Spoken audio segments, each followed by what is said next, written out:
আমাদের লড়াইটা বিজেপির সাথে ছিল না, আমাদের লড়তে হয়েছে ভিলেন ইলেকশন কমিশন, যিনি ব্ল্যাক হিস্ট্রি তৈরি করেছেন।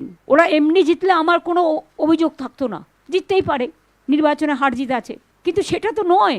আমরা তো হারিনি, জোর করে ফোর্সফুলি তুমি ক্যাপচার করেছো টোটালটা। যখন আমরা প্রায় 200টা সিটে এগিয়েছিলাম, একতরফা মিডিয়ার ক্যাম্পেনে পরে ওরা স্টার্ট করেছে টর্চারিং বাইরের লোক দিয়ে, and CRPF just like goons every counting centre. আমরা কিন্তু হারিনি, আমাদের 100 সিট জোর করে লুট করা হয়েছে। এবং আমি সরি টু সে, দিল্লি থেকে কায়দা করে প্রেসকে ফার্স্ট রাউন্ড কাউন্টিং হওয়ার সাথে সাথে রটিয়ে দিয়েছে।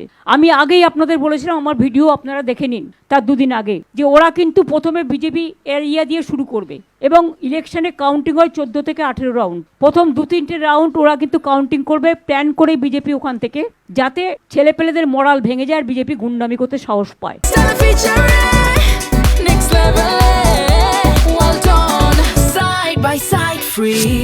আমাদের লড়াইটা বিজেপির সাথে ছিল না, আমাদের লড়তে হয়েছে ভিলেন ইলেকশন কমিশন, যিনি ব্ল্যাক হিস্ট্রি তৈরি করেছেন ইন্ডিয়ান ডেমোক্রেসিতে। Sad to say, CEC became the villain of this election to loot the democratic rights of the people and to loot the EVM machine. Can you tell me that after voting EVM machine, 80 to 95% is the charge? How it is possible?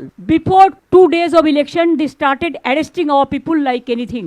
They started raid in everywhere, and they change all the IC to OC to SDO to DM to IPS, all IPS, IS, WBCS, WBPS, all they change.